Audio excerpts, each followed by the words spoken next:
लोकशाहीचा बुलंद आवाज, रिपब्लिकन वार्ता महाराष्ट्र।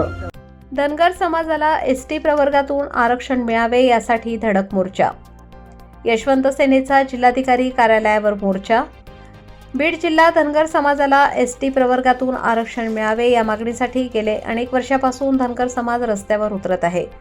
मात्र सरकार या गोष्टीकडे लक्ष देत नसल्याने गेल्या अनेक दिवसांपासून आंदोलन करतात, मात्र याचे सरकार कुठल्याही प्रकारची दखल घेत नसल्याचे पाहायला मिळत आहे।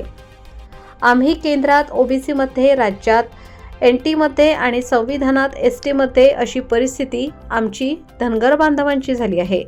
प्रत्येक जण आपल्या पद्धतीने आरक्षणाच्या लढाईत उतरत आहे। मुख्यमंत्र्यांनी ओबीसी साठी विविध योजना आणल्या, त्या मात्र आमच्यापर्यंत मिळत नाहीत। दोन्ही उपमुख्यमंत्री आणि मुख्यमंत्र्यांनी सांगितलं होतं की आम्ही धनगर समाजाच्या आरक्षणाचा प्रश्न सोडवू, मात्र त्यांनी सोडवलेला नाही। त्यामुळे आम्ही या सरकारचा निषेध करण्यासाठी आजही आंदोलन करत आहोत। धनगर समाजाची ताकद काय आहे हे मुख्यमंत्री फडणवीस यांना चांगलीच माहिती आहे, असे धनगर समाजाचे गाऱ्हाणे आहे। रिपब्लिकन वार्ता महाराष्ट्रासाठी बीड जिल्हा प्रतिनिधी Babasaheb Manere. Subscribe now and press the bell icon. Never miss an update.